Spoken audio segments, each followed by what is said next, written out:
Hello, I am Muralidharan. I am going to talk about the HR practices which are required for middle managers, HR executives, and others. The human resource department plays a vital role in any organization, whether manufacturing, hospitality, or any type of industry.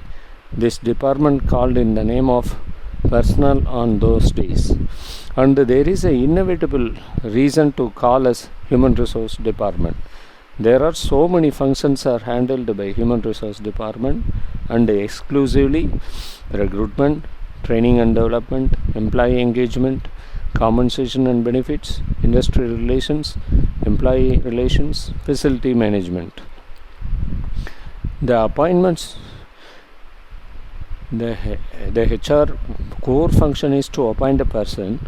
The HR professionals normally recruit the personnel for various functions after the various stages, and one among the crucial job is to release the offer.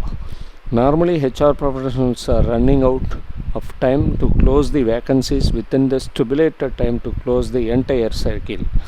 We can miss out any stage in recruitment, but not to forget the categorization of employees like skilled, unskilled, operational, manual, and clerical. These are all the categories detailed in the Industrial Dispute Act 1947. And in the case of KSP College Stopgap Lecturer Association versus State of Karnataka in the Supreme Court, the appointment of temporary or permanent nature, the regularization is major important role plays, and the fixation of such emoluments is arbitrary and violation of Article 14 of the Constitution of India. In the case of Madhyamik Shiksha Parishad UP versus Anil Kumar, the decision indicates that if the engagement was made in a particular work or in connection with a particular project, could not claim any right to continue in service, and the High Court cannot direct that they can be continued or absorbed elsewhere. In the case of Secretary State of Karnataka versus Umadevi, if the temporary employee assumes office by knowing the fact that his qualification and expertise does not make any value for the position he holds, and expecting permanency is not tenable at this juncture. So the appointment of temporary or contract nature, and they hold the position for 240 days in 12 calendar months itself bear the fruit of permanency, but there is a vacancy. The person who seeks the permanent employment must pass the test and skill entrusted by the employer. There is a set of procedure for absorption is needed from the employer. The Indian judiciary also interested to protect the right provided under the Constitution under Article 14 and 16, but the enforcement lies with the executive authority.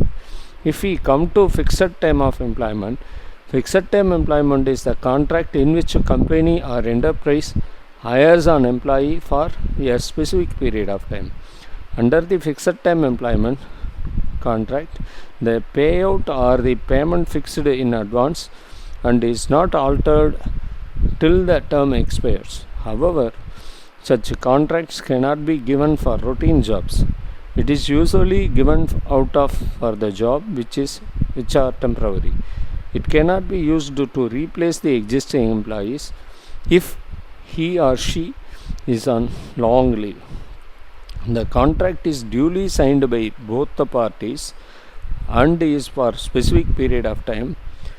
In IT companies, sometimes professionals are hired on contractual basis to complete the specific project. They could be absorbed in the company later when the project is completed.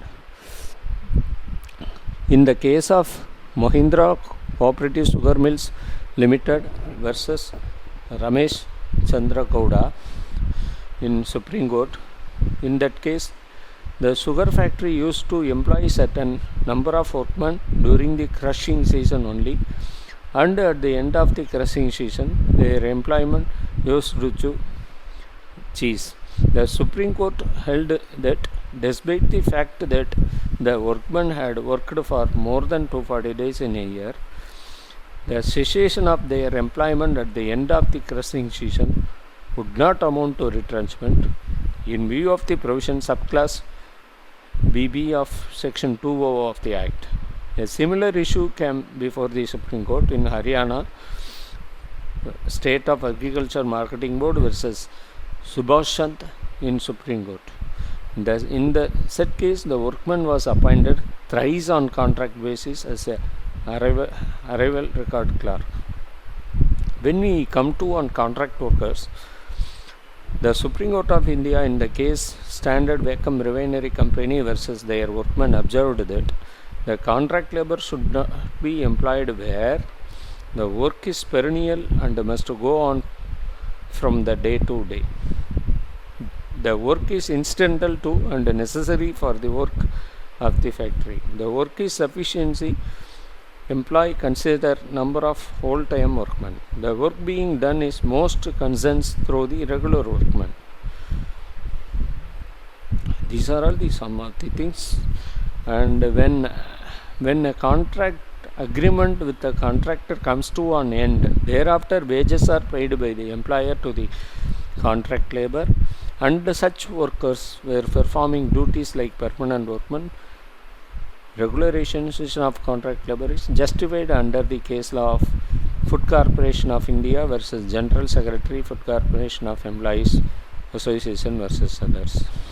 If we come to an Apprentices Act, subsection 1 of the section 22 of the Apprentice Act states that it shall not be obligatory on the part of employer to any employer to offer any apprentices who has completed the period of training, nor shall it be obligatory on the part of the apprentices to accept the employment under the employer. Subsection 2 of the said Act states that notwithstanding anything in subsection 1 of the apprentices. So the apprentices cannot claim the employment after completion of their apprentice period. If we comes to a case of probationers, in the case of Director Aryabhatta Research Institute of Observational Sciences and others, even the termination of the probationers at the end of the probation period is due to some stigma. It will not be deemed to be punitive. So these are all the some of the categorization of employees under various category and how the Indian laws are applicable to that particular category of workman. Thank you.